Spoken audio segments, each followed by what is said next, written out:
This is a Mercedes-AMG GLE63 Coupe, and it's a serious AMG performance car. Up here is a twin-turbo V8 with 577 horsepower. It'll do 0 to 60 in 4.1 seconds. Those are serious numbers, and yet you hate this car. In fact, from talking to people, I've found that pretty much everyone hates this car.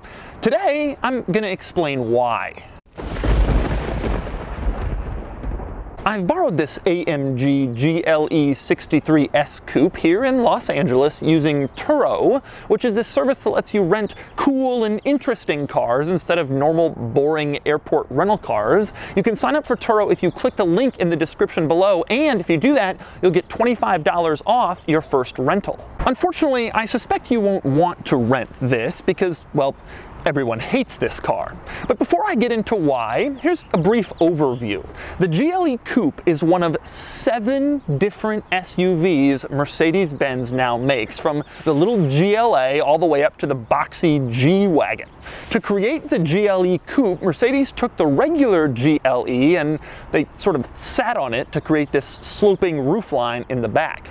Here in North America, the GLE Coupe is sold in 2 versions. There's the base level GLE63 AMG, and there's this, the AMG GLE63 Coupe, which starts at around $114,000. So anyway, today I'm going to show you around the GLE63 Coupe, and we're going to discuss why everyone hates it, and then I'm going to show you all of its interesting quirks and features, and then I'm going to get behind the wheel and drive it, and then I'm going to give it a Ded Score.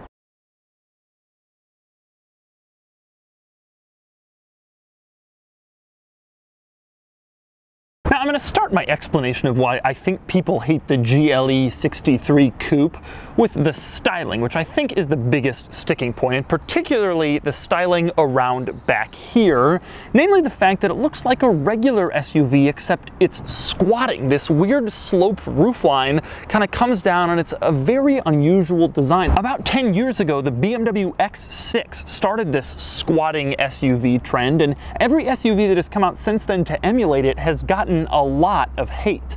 But it isn't just the look of this thing that makes people irrationally angry. Part of it is the fact that when you get an SUV, you're getting it because you want more practicality, better ground clearance for off-roading, more cargo space and passenger space to carry things and people, and then you get the squatting one and it removes most of that practicality. And I think one thing that people really hate about it is this car sort of broadcasts to the world, yeah, I have an SUV, but I don't need one. I'm only getting this because I'm sitting up high and I don't actually need the practicality benefits that come with actually owning an SUV. This whole look is basically aggressively telling the world that you've chosen to drive a big, wasteful SUV and you don't need to. And it isn't just that. Mercedes-Benz does this vehicle no favors in the car world by calling it a coupe, which is something else that makes people very, very angry. Now, when I grew up, a coupe was a 2-door car. Over the last few years, a few automakers have stretched that to include sort of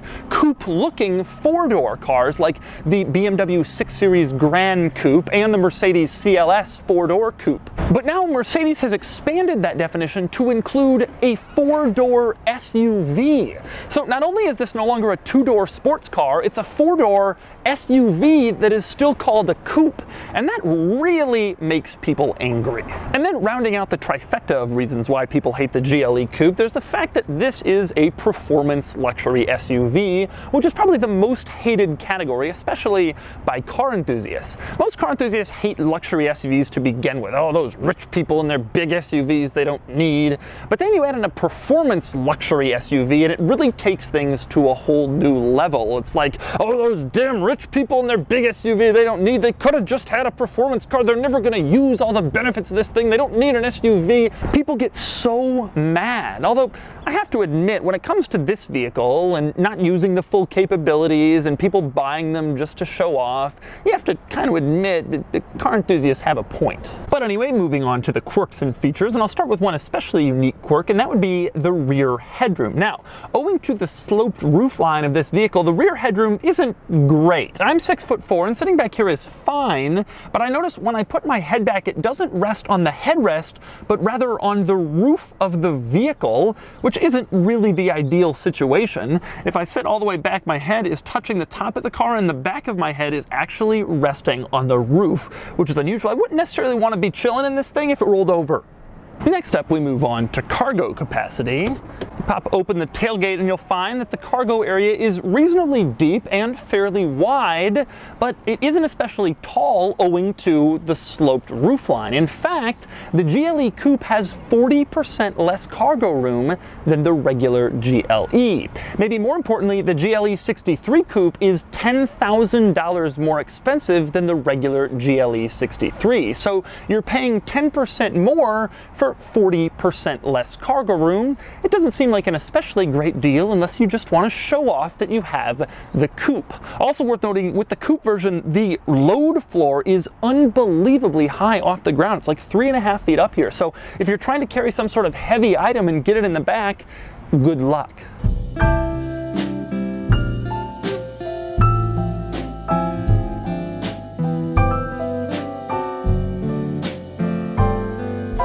Anyway, moving on to the rest of the quirks, I'm going to start around back. Now, I've covered a lot of modern Mercedes-Benz models and other reviews, so I'm only going to focus on the quirks that are unique to this car. I'm going to start with the backup camera. Now, if you look back here, you will notice there is no camera back here, but we know this car has a backup camera, so where are they hiding it? Well, it turns out the hiding place is a pretty clever one. If you put this car in reverse, you will see the backup camera pop out of the Mercedes-Benz logo in the tailgate. And that is a pretty cool little trick. And the camera doesn't just come out when you put it in reverse. In fact, there's an option in the infotainment system to open the camera cover, and then it slides out from underneath the Mercedes-Benz logo. That way, if there's grime or debris on the camera, you can open it yourself so that you can clean it without having to put your car in reverse in order to access it. With all that said, one thing you'll find missing back here that Mercedes-Benz isn't hiding is a rear wiper. This car just doesn't have it. Apparently, the rear window is sloped enough that Mercedes-Benz feels it doesn't deserve a rear wiper. Next, we must move on to the running boards, which I really don't like. First off, this car isn't tall enough to need running boards. No one really needs the assistance to climb inside this car, but even if you did, they're not really wide enough for you to stick a foot on, so they're not really all that helpful. More importantly, they don't exactly help the look of this car. They're silver with these sort of black dots on them. They're not especially attractive. I guess the black dots are supposed to be there to gain traction with your shoes, but they really don't help the look of these things. Ultimately, they're not very useful and not nice looking. Next up, moving into the GLE Coupe and onto the back seats. Aside from the headroom, there's not much interesting to report back here, but there is one unusual item, and that's the fact this car seats 5 people. There are 3 seats in back. I say that that's unusual because most of these 4-door coupe vehicles only have 4 seats, 2 in the front and 2 in the back, but this one has 3 back here, so you don't give up all the practicality by getting the GLE Coupe. Another interesting item back here are the rear coat hooks. A lot of cars have rear coat hooks. Usually they're fixed in place, but in this car they deploy. You press them and then they are slowly and finely presented to you so you can hang your coat on them. Next up, moving on to the front, there are a couple of interesting quirks and features up here, one of which is the paddle shifters. In my own 2012 Mercedes-Benz and all the other older Mercedes-Benz models, they say plus and minus on them, but in this car they've changed them to say up and down. I wonder if people were getting confused about what plus and minus meant, and Mercedes-Benz had to spell it out even more clearly. Next up, one interesting item that's worth mentioning is the hold function in this car, which is something I think a lot of Mercedes-Benz owners don't know about. Check this out. If you get up to a stoplight in this car and you're sick of keeping your foot on the brake, you can push down on the brake really hard, and that temporarily activates the hold function, and then you don't have to hold the brake anymore. Just push it down hard once, hold comes on, and then the car will hold itself in place until you press the accelerator and drive off. A lot of cars have auto hold features like this, but usually they're activated with a little button. In this car, it's sort of a hidden Easter egg. You have to know to push down the brake pedal in order to turn it on. Next up, we move on to the middle, and something I'm disappointed about in certain Mercedes-Benz models is the plastic in the center control stack. The weird thing about this car is the materials are truly excellent all throughout the interior. The dashboard is leather, it's stitching, there's carbon fiber over, everything looks great, but you get right to the middle of the center stack and there's just a bunch of cheap plastic and it looks really crappy. That's the only place they put the cheap plastic, but it's right there in one of the most visible focal points of the entire interior. It makes no sense. In a lot of other Mercedes models, they've stopped doing that, but some models still have this and it looks terrible. Next up, moving on to the steering wheel. It's a nice thick steering wheel like you'd expect from an AMG car. The interesting thing about this steering wheel is that at the top of the steering wheel in the middle, there's a little strip of white. Now, race cars have that contrasting color on the steering wheels at the top to let drivers know when the wheel is centered. So if they're in hard cornering, they can know exactly when it's back in the middle. I don't know that it's necessary in a road-going SUV. In fact, I think it's so unnecessary that most of the people who buy this car probably won't even realize what it's supposed to be mimicking, that it's supposed to be something out of a race car. I think they'll just think it's a random white strip in the steering wheel. Probably an unnecessary expense, Mercedes-Benz. Next up, here's an interesting little quirk. The cruise control stalk sticks off the steering wheel in the bottom, and there is a little dial on the end to let you adjust your following distance since it has adaptive cruise control. The interesting thing about that dial is it has a little picture printed on it showing that it adjusts the following distance, but then if you adjust it fully, they've printed the picture on there a second time, and that way, regardless of whether you have the little dial all the way up or all the way down, you can still see that it is the dial to adjust your following distance. A little redundancy to make things just that much more easy to understand how they operate. That's a smart idea. Next up, we move on to visibility. Now, you might think because of this car's sloping roofline that visibility is absolutely destroyed, but actually it isn't as bad as you think. You look back there and visibility is frankly just as good as it is in a lot of SUVs without the sloping roofline. It also helps that this car has fairly large mirrors, sort of tailored to see exactly in your blind spot, and it has a blind spot monitor to make sure you can see what's going on back there. So the sloping roofline takes away cargo space and rear seat headroom, but it doesn't really harm visibility that much. Next up, I want to talk about park assist. This car has a very strange park assist feature. You know, in some cars it shows you in the infotainment system if you're getting close to an object, and obviously this car displays a camera to show that, but it also has a secondary park assist feature in the front and in the back that shows with little lines whether or not you're approaching something. Take a look as I back up. You can see it's mounted in the roof there, so you can see it in your mirror, and as you're getting closer to something, it shows more and more lines to let you know how much distance you have left. It's the same thing in the front. There's another one of those displays mounted on the top of the dashboard, and as you get really close to something, it starts to show more and more lines to let you know that you're approaching something and you should probably be careful. Mercedes-Benz developed the system years ago before they even had cameras, and although the cameras do most of the work now, frankly, I think those little park assist things are actually pretty good and they're pretty useful. Next up, we move on to the infotainment system. Now, in most brand new Mercedes-Benz models, you get a whole array of color choices for the interior ambient lighting. In this particular model, you can change the interior ambient lighting color, but you only get 3 options. There's polar, solar, and neutral. Polar is bluish, solar is yellowish, and neutral is white. That's all you get, but at least you can change the colors if you wish. Next up, I really like this vehicle data screen, which shows various pieces of vehicle data. My favorite is that as you turn the steering wheel, it tells you exactly how many degrees you've turned it. Now, if you turn it to full lock, you can see it only goes up to 41 degrees, but I have noticed if you pull on it really hard, you can get it to go all the way to 43 degrees for a little extra steering enjoyment. You never know when those extra 2 degrees of turning circle might come in handy. Another interesting item, you can go into engine data and see real-time horsepower and torque numbers. As you rev the engine, you can see that the horsepower and torque numbers climb. The interesting thing about this is the gauges go up to 700 horsepower and 700 pound-feet, even though this car has only 577 horsepower and 561 pound-feet. Now, I can understand a speedometer goes up to 200, even though the car can't do 200 because they reuse speedometers in different models. But I mean, this is electronic. Can't you tailor it to each specific car rather than show the same gauge from an S65 and the GLE63? It's just a screen. Shouldn't that be pretty easy to adjust? You would think, but nevertheless, even if you're using full power in this car, there will always be a gap of about 130 horsepower between what you're using and what the screen shows you could be using if you had gotten a better car. And finally, another interesting item in the infotainment system is in the navigation system settings. If you go into the route options menu, it will allow you to choose how many people are in your vehicle. You could choose between just you, or 2 people, or 2 or more people. Now you might be thinking, why would you ever want to tell your car how many people are riding in it? How could that possibly matter for the navigation system?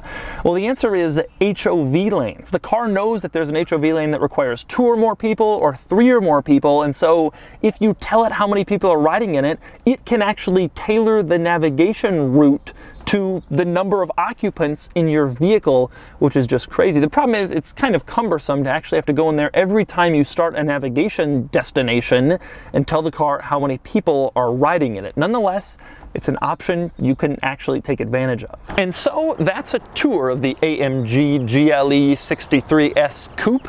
Now it's time to get behind the wheel and see if the driving experience is worth hating too. All right, driving the GLE63 Coupe. Now obviously the ride quality is a little harsh. It has these very thin tires on it, and it's an AMG performance car. Even in comfort, honestly, it feels a little harsh. Acceleration, I'm gonna floor it. It's quick, it's quite quick. That's just how it is. The throttle response is excellent when you're in sport mode. Oof, but when you're in sport mode, man, that ride. It gets going quick.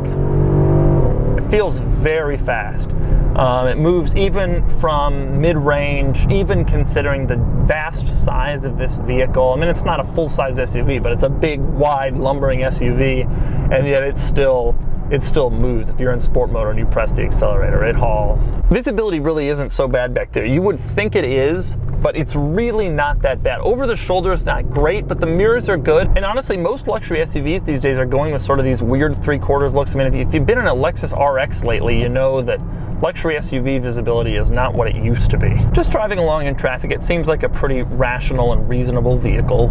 I mean, it's a lot like any other AMG SUV, GLE AMG. It's a car you can use every day, whatever. It's also a car that's very fast, and it handles a little bit better than a standard GLE or X5 or whatever. I am a little bit disappointed in the handling in this car. I've been driving it for a little while now. It's fine. The steering is pretty vague. It's not especially sharp, and you don't really feel like you can push it hard through corners. It's a big, heavy vehicle.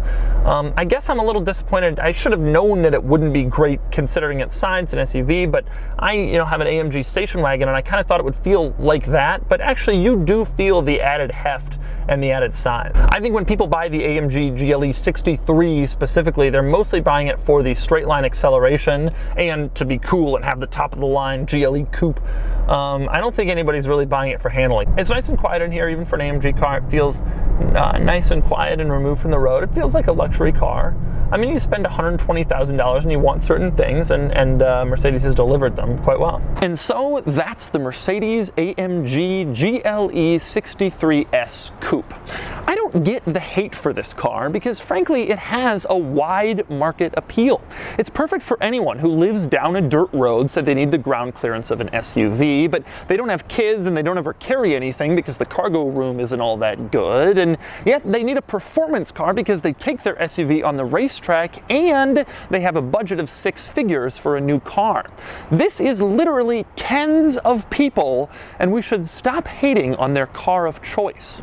Anyway, now it's time to give it a Ded Score. Starting with the weekend categories and styling, the GLE63 Coupe just doesn't look good. It's a weird design, it's not handsome, it gets a 4 out of 10.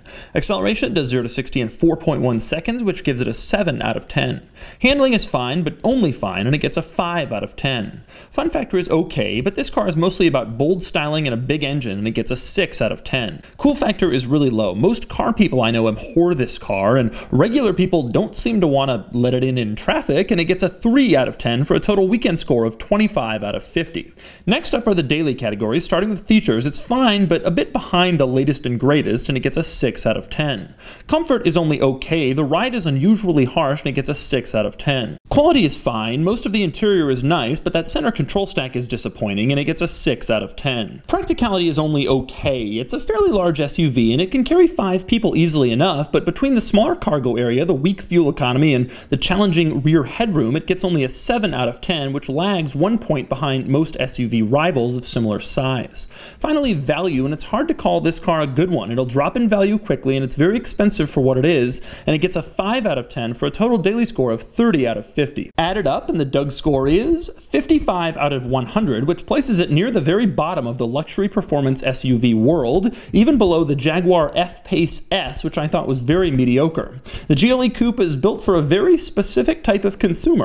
I am not that consumer, and that's fine with me.